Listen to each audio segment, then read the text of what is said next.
Hello everyone, good morning, welcome and welcome back to my channel Vivas passion. আমি dahlia Kaliaganj থেকে বলছি। কাছে ও দূরে যে যেখান থেকে আমার ভিডিওটি দেখছেন, আপনাদের সবাইকে অসংখ্য ধন্যবাদ আমার ভিডিওটি দেখার জন্য। আজকে অনেক দিন পর একটা টানা এক সপ্তাহের মতো গ্যাপ নেওয়ার পরে আমি ভিডিও স্টার্ট করছি। অ্যাকচুয়ালি মাঝখানে আমার ছেলের আর আমার শারীরিক অবস্থার একটু অবনতি হয়েছিল, তাই এতদিন বাদ ছিল। আর আজকে এই ভিডিওর মাধ্যমে আমি আপনাদের সাথে শেয়ার করব আমার কেক বানানো। এই প্রথম বলতে গেলে আমি পারফেক্টলি কেক বানাতে পেরেছি।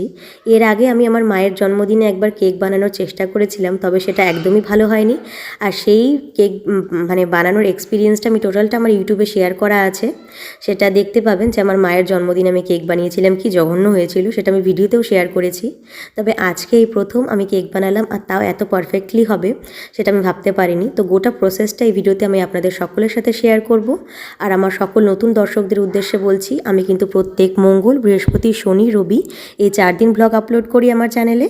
আর এছাড়াও কিন্তু অন্যান্য দিন শর্টস আসতে থাকে। আর আমার ছোট ছোট লাইফস্টাইলের ক্লিপ, যেগুলো আমি রোজ করছি সেগুলোর ভিডিও শেয়ার করি, কিছু ক্লিপিংস নিয়ে শেয়ার করি, তারপরে বিভিন্ন ফটো রিলস আপলোড করি। সেগুলো দেখতে চাইলে আমাকে ইনস্টাগ্রাম আর ফেসবুকেও ফলো করে নিতে পারেন। আমার ইনস্টাগ্রাম আর ফেসবুক আইডিটা কিন্তু আমার ইউটিউব চ্যানেলের অ্যাবাউটে দেওয়া আছে, তাই সেখান থেকে আপনারা আমাকে ইনস্টাগ্রাম এবং ফেসবুকেও ফলো করতে পারেন। তো চলুন বেশি বকবক না করে আজকের ভিডিওটা স্টার্ট করি।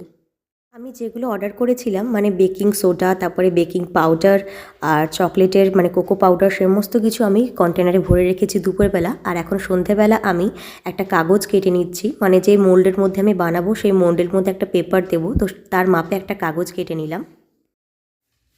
তো ফার্স্ট টাইম কেক বানাচ্ছি, তাই সমস্ত সরঞ্জাম দিয়ে বসেছি একেবারে। আর এখানে কিন্তু প্রত্যেকটা কন্টেনারের ওপর আমি কাপগুলো রেখে দিয়েছি, কোনটা কত মেজারমেন্ট নিতে হবে। আর এই কাপগুলোতে কিন্তু মেজারমেন্টগুলো লেখাও আছে, তো আমি এই দেখেই অনলাইন থেকে কিনেছিলাম। তো কোনটার পর আমি সবকটাই মোবাইলে ভিডিও দেখে করছি। আর প্রত্যেকটা কত কি মেজারমেন্টে নিতে হবে, তো সেটার উপরে সেই মেজারমেন্টগুলো মোবাইলে দেখে দেখে আমি ওই মেজারমেন্টের কাপগুলো ওই কন্টেনারের উপর রেখে দিয়েছি। তো সব রেডি, এখন দেখা যাক ফাইনালি কেমন বানাতে পারি। তো চলো স্টার্ট করা যাক। আজকে এই কেকের রেসিপিটা এতটা ভালো হবে আমি বুঝতে পারিনি। আর তাই কিন্তু আমি টোটালটা শেয়ার করছি না, কারণ আমি মেজারমেন্টগুলোও দেখাবো না, কারণ এটা কিন্তু আমি একটা ইউটিউবে রেসিপি দেখে তারপরে কেকটা বাড়িতে বানাচ্ছি। তাই আমি খুব একটা প্রো নই যে আপনাদেরকে বলবো যে এত এত মেজারমেন্টে জিনিস নেবেন। আর দেখুন, ময়দাটা চালার সময় কিন্তু অনেকটা টেবিলে পড়ে গেছিলো। তার পাশাপাশি এটা আমি মুছেও নিচ্ছি, কারণ আমার অগোছালো পরিবেশে কাজ করতে একদম ভালো লাগে না। পরিষ্কার পরিচ্ছন্ন টিপটপ থাকবে, তার মধ্যে কাজ করব, সেটাই আমার ভালো লাগে। তাই কাজের ফাঁকে ফাঁকে যেটুকু নোংরা হয়েছিল আমি টেবিলটা কিন্তু পরিষ্কার করে নিয়েছি। আর এটা এখন কেক বানাচ্ছি বলে না বা ভিডিও করছি বলে না, আমি এমনি যখন রান্না করি তখনও কিন্তু আমি একটু পরিপাটি হয়েই রান্না করতে ভালোবাসি। আর এই জন্য হয়তো আমার রান্না করতে একটু টাইম লেগে যায়। আমি আগে সমস্ত কাটাকুটি জোগাড় যন্ত্র করে নিয়ে তারপরে রান্না বসাই। তো যাই হোক, এখন কেকের কথায় আসি। তো এখন দিচ্ছি এর মধ্যে কোকো পাউডার। তো কী আমি উপকরণ দিচ্ছি সেগুলো আমি বলছি, কিন্তু পরিমাণটা বলছি না, কারণ আমি প্রথম একদম নতুন এই জিনিসটা বানাতে।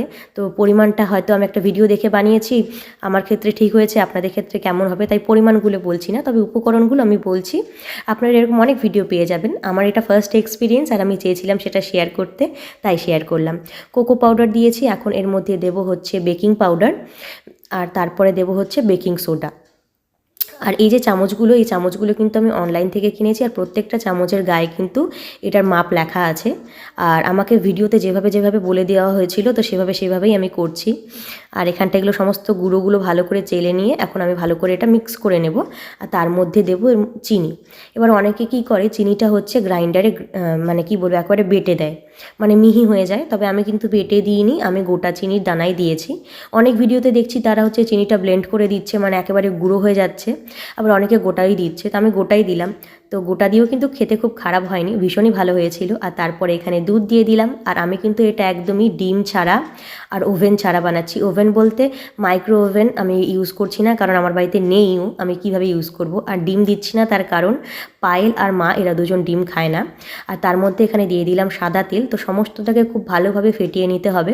আর আমার ফ্যাটানোর জন্য কিন্তু কোনো ব্লেন্ডার বা কিছু নেই, আমি কিন্তু চামচ দিয়েই ভালো করে ফাটিয়েছি।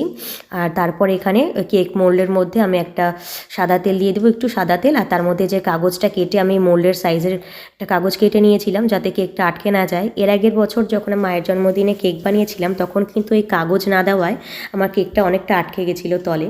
তাই আমি এবার কি করলাম, তেল দিয়েছি, তারপর কাগজ দেবো, কাগজের উপর আবার তেল দেবো। এর আগের বার কিন্তু আমি শুধুই তেল দিয়েছিলাম, তাই অনেকটা চিপকে গেছিলো নিচের দিকে। তো এবার আশা করি সেরকম কিছু হবে না। আর ভিডিওটা গোটাটা দেখুন, তাহলে বুঝতে পারবেন কত সুন্দর কেকটা উঠে এসেছে। আর আমি একটু বৌদিদের দিয়েছিলাম, মানে আমার দাদাদের বৌদিদের মামিকে দিয়েছিলাম, আর একটু আমার পাশের বাড়ির বোনকে দিয়েছিলাম, ওরও বার্থডে ছিল পরের দিন। তো সবাই মিলে ভাগ করে খেয়েছি। তো আমার তো বেশ ভালো লেগেছে। এখন দেখা যাক বাকিদের কেমন লাগে। যদিও বৌদিরা আমাকে রিভিউ অলরেডি দিয়ে দিয়েছে যে বৌদিদের ভালো লেগেছে। আর এই ব্যাটারটা কিন্তু একদম স্মুথ হয়েছিল পেস্টটা, মানে কি বলবো, এত সুন্দর লাগছিল দেখতে পেস্টটা। এর মধ্যে আমি গোটা চিনি দিয়েছি, মানে গুঁড়ো চিনি দিইনি, তাও কিন্তু খুব সুন্দর হয়েছে। আসলে ফ্যাটানোটাই আসল। আমি যদি অনেকক্ষণ ধরে ভালো করে ফ্যাটাই তাহলে কিন্তু এত সুন্দর একটা স্মুথ পেস্ট আসবে। আর তারপরে যেহেতু বললাম আমি কোনো রকম মাইক্রো ওভেন ইউজ করব না, তাই একটা কড়ার মধ্যে, মানে এটা একটা ননস্টিক কড়া, আর এটার মধ্যে আমি জল নিচ্ছি। তো জলটা হচ্ছে গ্যাসের ফুল ফ্লেম দিয়ে আমি কিছুক্ষণ প্রিহিটের জন্য রাখবো। আর তার মধ্যে দিয়ে দিলাম, হয় না যে তরকারি, গরম তরকারি রাখার যে উঁচু উঁচু মানে স্টিলের ইয়েগুলো থাকে বাসন রাখার, তো সেটা দিয়ে হাই ফ্লেমে একটু 10 মিনিট আমি জলটাকে ফুটতে দেবো। আর তার মধ্যে 10 মিনিট পর জলটা ভালোভাবে ফুটে গেলে তার মধ্যে ওই তরকারি রাখার যে উঁচু স্টিলের ইয়েটা থাকে ওর মধ্যে কেকের মোলটা বসিয়ে ঢাকা চাপা দিয়ে মিডিয়াম ফ্লেমে এটা হতে দেব। এই যে আমার কেকটা ফাইনালি হয়ে গেছে, আর আমি গ্যাসটা অফ করে দিয়েছি। তো দেখা যাক নামিয়ে কেমন হয়েছে, কেটে দেখব।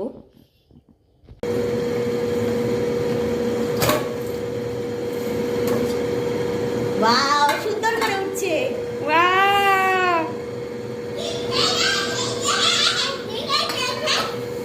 ওয়াও, কি সুন্দর হয়েছে। Wow wow wow.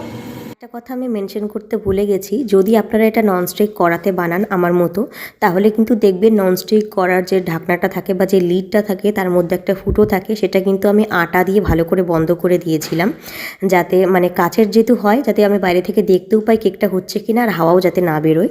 কেমন হয়েছে মা? খুব ভালো হয়েছে, সফট হয়েছে। ভালো হয়েছে সত্যি তো? পায়েল, তোর কেমন লাগলো? খুব টেস্টি। টেস্টি? হ্যাঁ সত্যি তো? বৌদি আগে বানাতে পারে কিন্তু এখন এত সুন্দর বানাতে পারে না। হ্যাঁ। প্রিয়া, তোমার কেকটা কেমন লাগলো বাবা? টেস্টি। থ্যাংক ইউ বাবা।